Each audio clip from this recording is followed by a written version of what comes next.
राधे राधे। यह तो हम सभी जानते ही हैं कि अपने कन्हैया का एक नाम गोविंद भी है। क्यों मिला कन्हैया को गोविंद नाम? आइए सुंदर सी कहानी इसके पीछे की जानते हैं। यह बात उस समय की है जब कन्हैया गोकुल में रहा करते थे। एक बार शरत काल के आगमन पर वह क्या देखते हैं कि ब्रिजवासी बहुत ही उत्साह और उमंग के साथ किसी उत्सव की तैयारी कर रहे थे। उन्होंने अपने नंद बाबा से पूछा, हे बाबा, आप किस उत्सव की तैयारी कर रहे हैं? तब श्री नंद बाबा जी बोले, हे कान्हा, हम इंद्र यज्ञ की तैयारी कर रहे हैं, क्योंकि जो इंद्र देव है वे अमृत रूपी वर्षा करते हैं और उसी वर्षा से अन्न उत्पन्न होता है। उसी अन्न से सभी तृप्त होते हैं और जो अपनी गाय हैं यह दुग्ध देती हैं।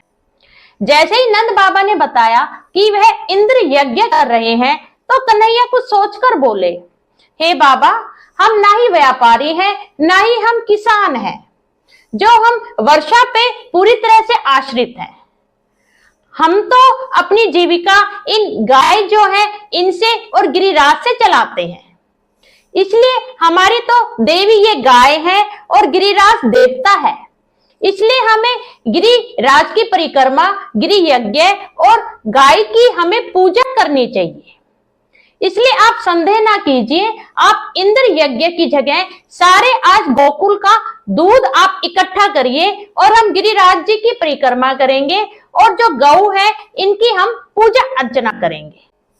जैसे ही इंद्रदेव को पता चला कि इंद्र यज्ञ की जगह आज गोकुल में गिरिराज यज्ञ हो रहा है और गौ माता की सेवा हो रही है, तो वह बहुत क्रोधित हो गए और उन्होंने अपने मेघों को आज्ञा दी, तुम भीषण रूप से वर्षा करो, जिससे गोकुल वासी जो हैं वह बहुत परेशान हो जाए और जो उनकी गाय और बछड़े हैं वह भी ठंड से कांप उठे।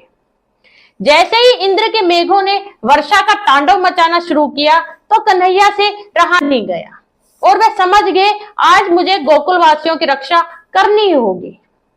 तब उन्होंने जो गिरिराज जो पर्वत है उसे उखाड़ा और अपने हाथ की एक उंगली पे उन्होंने उसे धारण कर लिया। तभी उन्हें गोवर्धनधारी बोला जाए। जैसे ही कन्हैया ने गोवर्धन पर्वत अपने हाथ पे धारण किया, अपनी उंगली पे धारण किया, सारे गोकुलवासी अपने पशुधन के साथ उसके नीचे आ गए। इंद्र के जो मेघ हैं वह 7 दिन और 7 रात्रि तक लगातार बरसते रहे, परंतु कान्हा ने जो गोकुल वासी थे उनकी रक्षा की, क्योंकि वह जो गिरिराज पर्वत है उसके नीचे उन्होंने उन सबको छुपा लिया था। यह सब देख के जो इंद्र है उसका घमंड बिल्कुल ही टूट चुका था और वह समझ चुका था कि यह अवश्य ही श्री कृष्ण जी की लीला है और वह उनसे मिलने गोकुल पधारते हैं। जब इंद्र गोकुल में आते हैं तो वह क्या देखते हैं कि जो कन्हैया है वह अपने बाल सखाओं के साथ गैया चरा रहे थे और जो गरुड़ है वह अदृश्य रूप से पंखों से उनको चवर डुला रहे थे। यह देखकर इंद्र कन्हैया के पास आते हैं और बोलते हैं, हे कान्हा, मैंने आपकी लीला देख ली है। आपने मेरी भयंकर मेघों के विकराल रूप से इन गायों की रक्षा की है, इसलिए गोलोक के इंद्र आज से मैं आपको नियुक्त करता हूं। और वे ऐरावत से घंटा उतारते हैं और घंटे में जल भरते हैं और गाय जो है वह अपने दूध से गोविंद का अभिषेक करती है और बोलते हैं, जो इंद्रदेव कि आज से आप गोविंद के नाम से पूरे विश्व का कल्याण करेंगे।